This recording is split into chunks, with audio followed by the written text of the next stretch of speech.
Thank you very much, Maxim Sergeyevich, for this very substantial overview of the information campaign that is launched against us, just pumping the tension. And this is a testimony for me that the West really wants this war happen, and it's preparing for it, and that's what they need.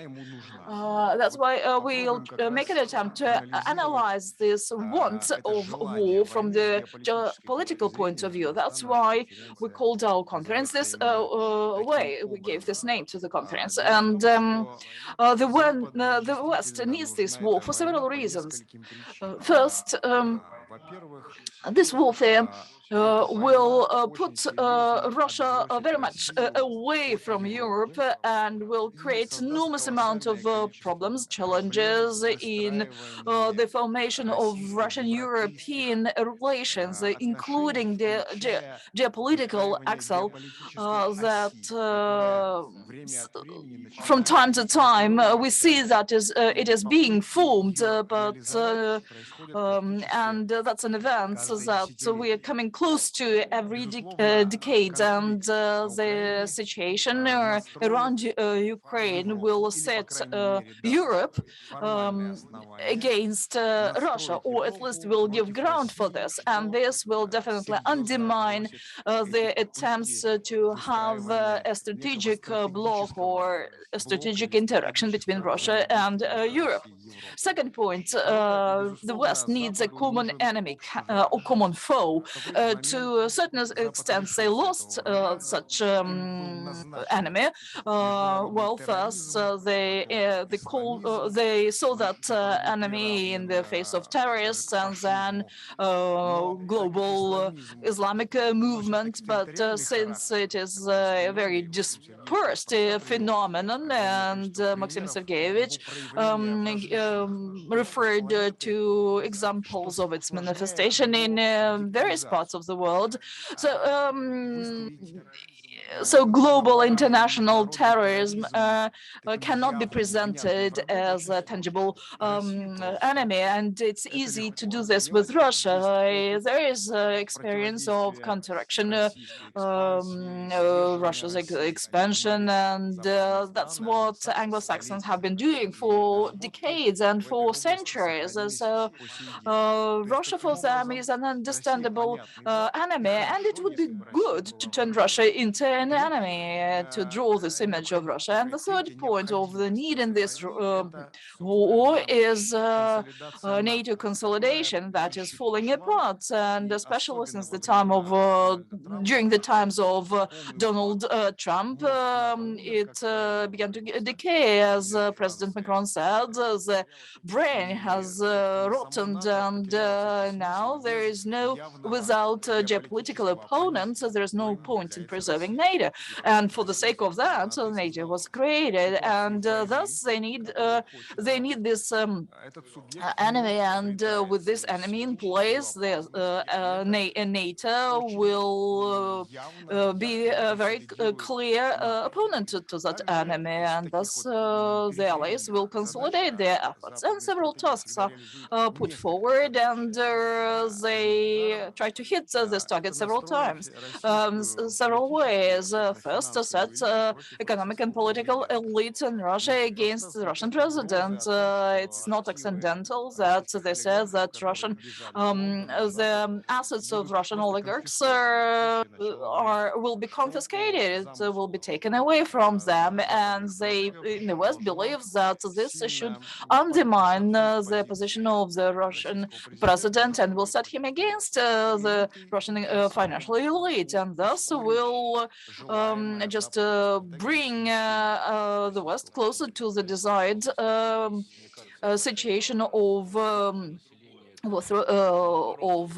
removing a president.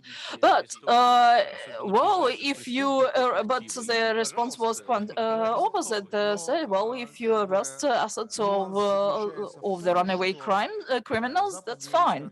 But well, their logic, they believe their logic to be universal, to be a role model, without taking into account mentality and thinking of other people. The Western politicians never take points of view of their own people, be that in the United States or Europe, or say nothing about people living in those countries that are under their strategic control. They don't care at all about what people think.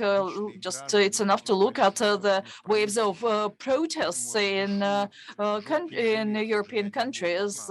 Yellow vests go on protest, but they are ignored. Or the poverty is, which is characteristic feature of thousands and thousands of people in the United States, people living in trailers, and well, elites do not think from the point of the mass of the mass population. From their point of view, oligarchs and the Russian elite should remove Putin as soon as their assets are arrested, and that will give a signal to a large-scale war.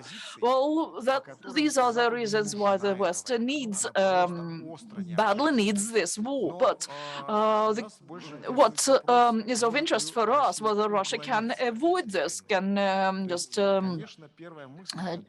can step away from this. If they are pushing us into this, let us not get involved, let us not get engaged. Let us just step aside and say, well, we are not doing this, we are not going there, but there are certain costs to that. If we just stop responding to or reacting to what is happening in Ukraine, Ukraine will become their grand platform for promoting first infrastructure and then the military forces of the NATO that will be very, very close to our boundaries. And the laws of geopolitics say when two civilizations come into direct intercourse, the civilization of mainland and civilization of oceans or maritime powers, there should be some neutral zone, some no man's land, and the broader it is, the better it is. The more narrow it is, the more probable war is. If we step away from the challenge that is thrown to us, we'll be this way or another in the situation of inevitable confrontation with the West from the point of geopolitical laws that I mentioned. Whether our position be better than it is now or not, that's an open question. Well, the positions were much better during 2014, the Maidan time, and that the consequence of the upheaval, of the military upheaval in Kiev could have been resolved with no bloodshed, nearly. But the further they go, the more bloodshed it will entail. So it is not possible to avoid war, to run away from war, and this will not resolve the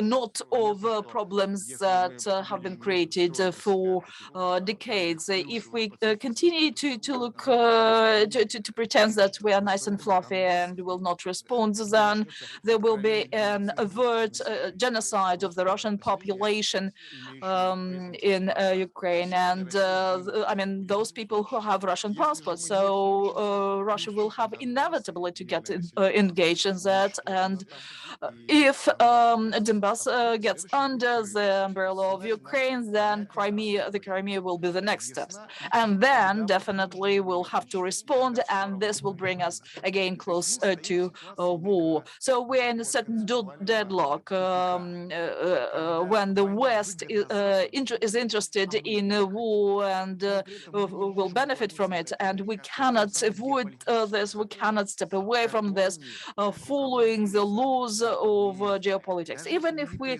reject it, if we discard these principles, the Western elite follows those principles. So they will move along this logic, pushing Russia back and promoting NATO eastward and grabbing more and more space until they destroy Russia as geopolitical entity. This scenario does make happy both Russia and even Europe, because this will be a space under the United States. Europe perceives itself as a colony of the United States, serving the interests of the United States. So these are the categories that I suggest to consider the whole situation in Europe. It's a future safety, security, future relations between Russia and the West, where Ukraine is the bargain chip.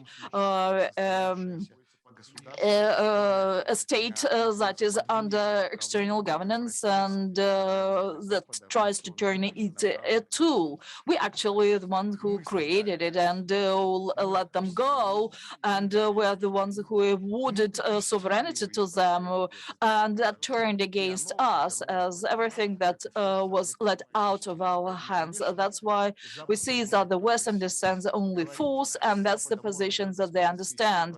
Otherwise, they will not observe any treaties, any initiatives, and the latest initiative about security in Europe suggested by President Putin is not recognized, is not thought of seriously.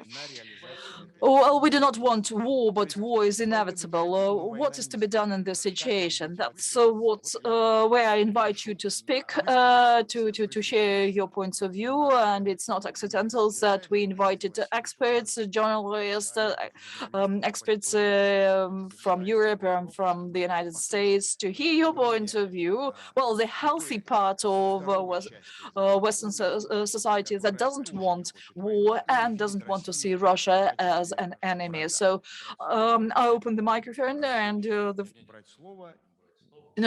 no.